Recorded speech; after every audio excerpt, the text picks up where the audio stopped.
This is the Reading Instruction Show. We're talking about reading and motivation, but first know that teaching is more than learning a bunch of teaching tricks. Learning to teach is more than learning a bunch of teaching tricks. Some people think you prepare teachers just by giving them a whole bunch of strategies. They can put all these little strategies together and become a teacher. And that's not quite true. Teaching is much more complex than that. And part of teaching is learning how to understand other human beings, what motivates them. And as a teacher, we're not just teaching cerebellums. We're not just teaching brains out there. Emotions and motivation are an important part of being a human being and being a teacher. We must attend to these if we're teaching. Affect, which is emotions and motivations, is one of the 10 essential elements of reading instruction. So a couple motivation facts. Human beings are naturally inclined to learn. It's a natural state. Through evolution, we've been hardwired to try to make sense of the world. So in this sense, learning disabilities don't exist, because to be human is to learn things. There's learning certain things disabilities, or learning in certain ways disabilities, or learning things you don't want to learn disabilities, but to be a human is to make sense of the world. It is to learn. Motivation and achievement are highly correlated. Now, correlation doesn't infer causation. One thing causes the other. But we can say with a certain amount of confidence that they are related. Those who are highly motivated achieve more, or are they achieving more because they're highly motivated? We do not know, but research strongly suggests that they have an impact on each other. Attending to motivation is an important part of teaching and learning. Highly motivated readers read 3 times as much out of school, and that's called voluntary reading, than their less motivated peers. And think about this. This is a study from 1988. It's an old one, I've seen it, but the ideas still apply. These are percentile rankings on achievement tests. These are average minutes, and this is 5th graders, of independent reading outside school. These are the average estimated exposure number of words each year.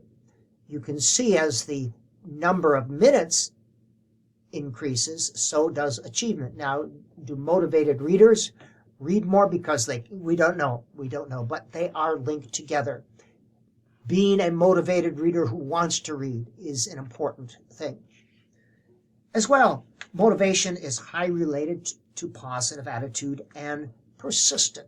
Motivated readers, motivated students, are less likely to give up. They try harder and stay with it. Also, when students have a positive attitude, you are less likely to have behavior problems. Having more students who are motivated is a good thing. And in your future classroom and as a human being, that positive attitude is so important to achieving. Coming into your classroom with that positive attitude, even if you have to fake it. But positive thinking has to do with all these things. Now, incentives differ. An incentive is anything, any object or experience that either encourages you to act or discourages you to act or behave. We call them rewards and punishers. But what motivates one kid may not motivate another. We usually think of incentives and rewards as only in terms of punishers or behaviors. But and I just jumbled up what I was going to say, so just ignore the last 20 seconds, will you? I want to say what motivates some kids may not another. Some kids thrive off of attention, others may not. Some kid will do a lot to be the door holder or line leader. What the incentive is differs from kid to kid. There are no standardized kids. And having a behavior management program is more than just applying rewards and punishments as incentives. You can't punish your way to good behavior. You can't reward your good behavior, although those are used, but they're used with a lot of other things to create a classroom, a community classroom. Mouse trainers manipulate. Some people think you can manipulate behavior, manipulate learning, positive behavior, PBIS, all right? But teachers don't manipulate, teachers educate. As well, external inducement does not work very well in reading. We have these accelerated readers where you earn points. You have Pizza Hut Book It where you can earn points. That's an external inducement, and that works for a little while. But rat trainers will tell you when the possibility of reward disappears or a punishment disappears, the behavior disappears. We want reading to be rewarding in and of itself. That is our goal as teachers. And sometimes it seems as we do everything to make reading punishing and aversive conditioner. We make them read boring stuff. We frustrate them. Behavior management. Anyway, off on a little tangent there. Now, incentives should not be confused with motivation. Incentives is anything that causes one to act or not act. Intrinsic motivation, that's motivation that comes from within. Extrinsic is motivation that comes from outside. We want to focus on intrinsic, motivating students to want to read, to want to learn. Now, any human management system that relies only on punishment or rewards, incentives, is not going to work in the long run, whether it's in a classroom, a school, or society. If you're just doling out punishment or giving rewards, you're not teaching the correct behavior.